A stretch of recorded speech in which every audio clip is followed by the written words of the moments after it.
Hey guys, I'm Red. Thanks for checking out my channel. So while doing research for the Larry McConkey video that you can watch up here, I ran into a lot of really awesome shots from the marvelous Miss Maisel. And a lot of them are done by both Larry and his brother Jim McConkey, and I wasn't really sure who was doing what because it's not really that findable. But the shots are really interesting, and it's one of my favorite shows that I actually started watching because they were doing the show, and I knew there were going to be a lot of Steadicam shots in it. So I thought it'd be worth checking them out just on their own. So let's check them out. 3 hours for a person to do her hair. So what? We have got to work on this lateness thing. I was not that late. We were supposed to be here.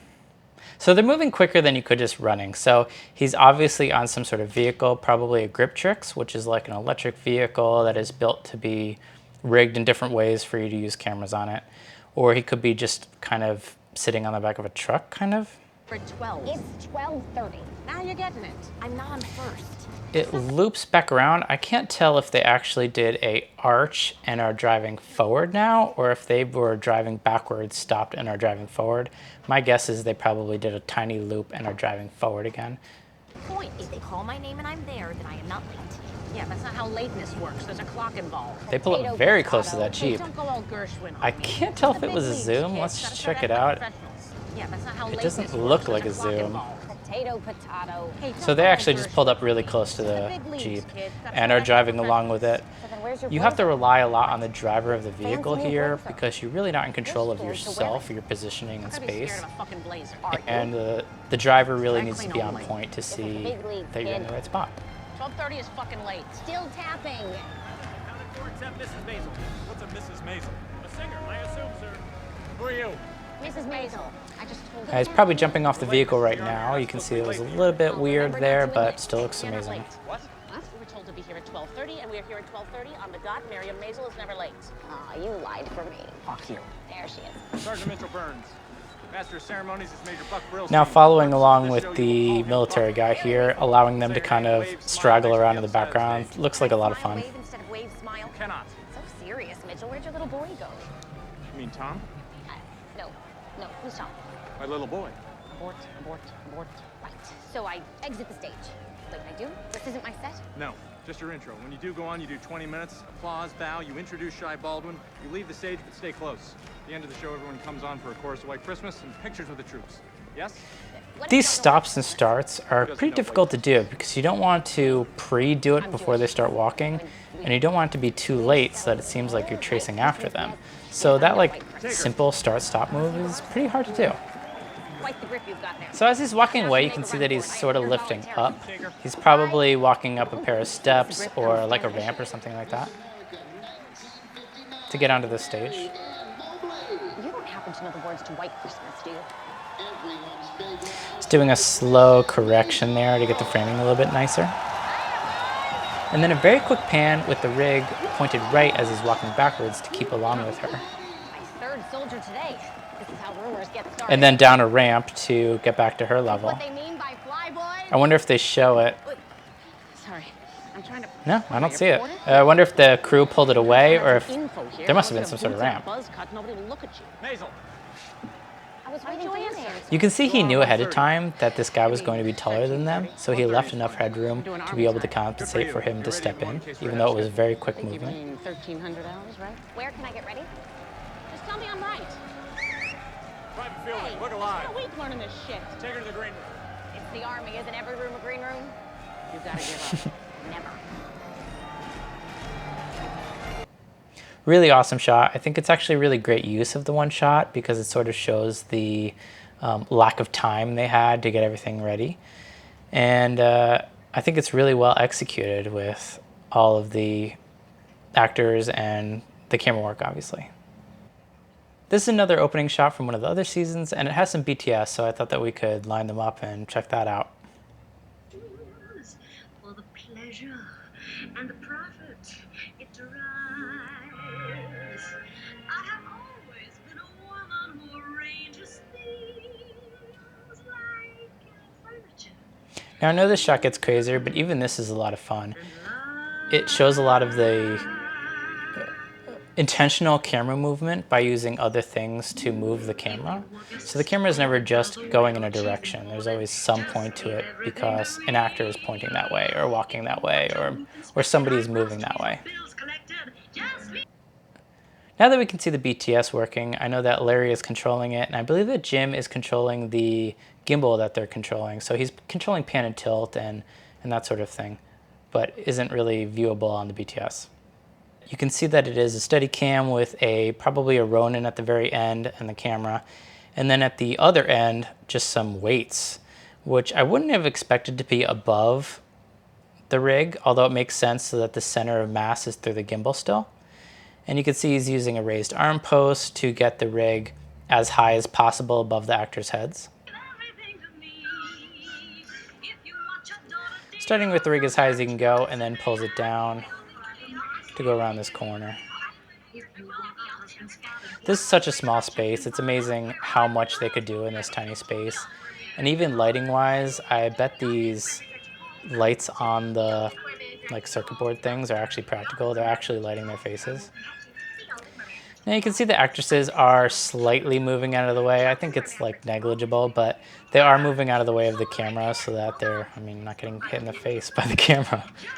You can see that the BTS camera person had to hide behind that wall or they'd be in the shot.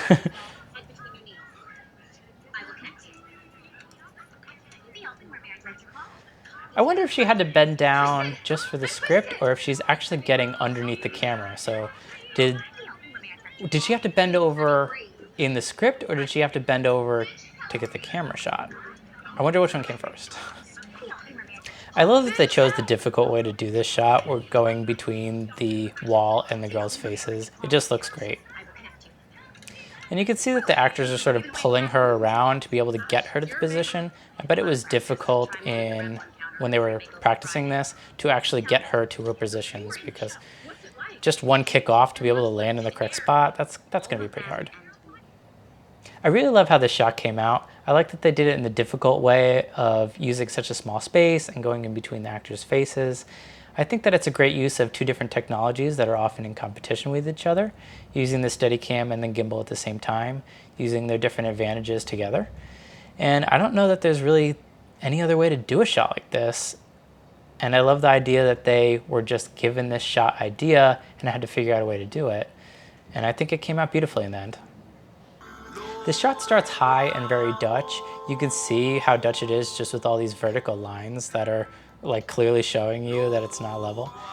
And it starts out very high. I was thinking that he was on some sort of lift or something like that, but I think it's more likely that he was probably just stepping on some apple boxes or something like that and lifting the rig up as high as he could. There are so much foreground elements in this shot, and it really does switch Dutch a lot in this shot. You can see that the rig goes Dutch in the opposite direction, and I think for every operator it's easier to go Dutch in one direction or the other because the bottom half of the rig is longer than the top half of the rig. So as you're going Dutch in the direction where it would tilt towards you, usually you got to get your body out of the way to make it really work. So it just adds in another step to going Dutch in that direction.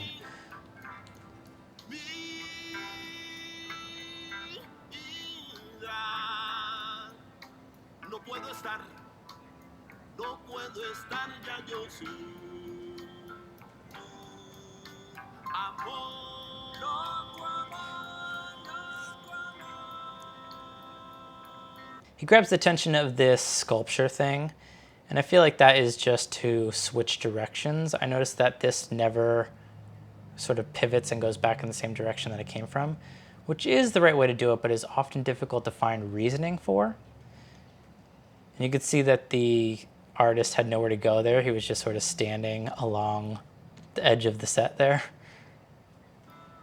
Pans around, giving plenty of headroom for these girls with these super high hats.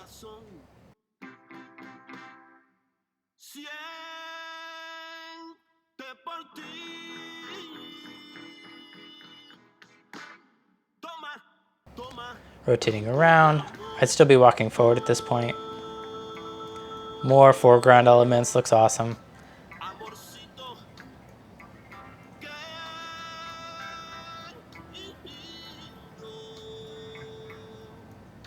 Switches the attention to the main people. He kind of grabs a little bit more of a medium shot of her. I was wondering if here they would pull the other actor out of the way so he could get in between him and the table, but that would be a little bit weird. Do I have a hair out of place? Then grabs the 2 shot on this side. Now, I know they shot this as a 1 shot. It's not a 1 shot now. That's just editors, right? And I agree with them. It should be cut here. It just looks better. But they did shoot this as a 1 shot, so I'm going to treat it as a 1 shot. What do you think? Just wish it had a little more atmosphere. You're still staring. So are you.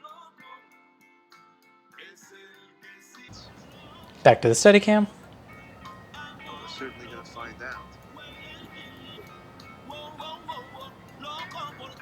I love the use of the foreground actors, moving the attention to them and allows the camera to move in this other direction.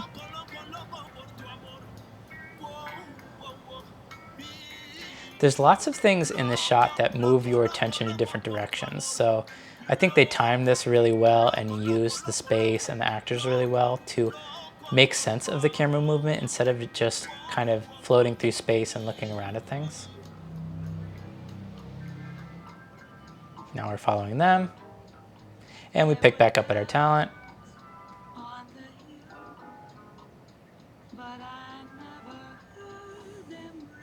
Such cool lighting in this scene. Doing about a 360 around them.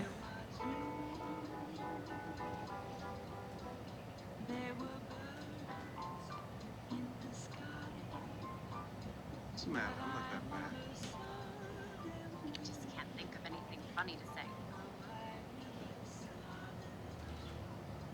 Either. Then holding it here. It's kind of nice, isn't it?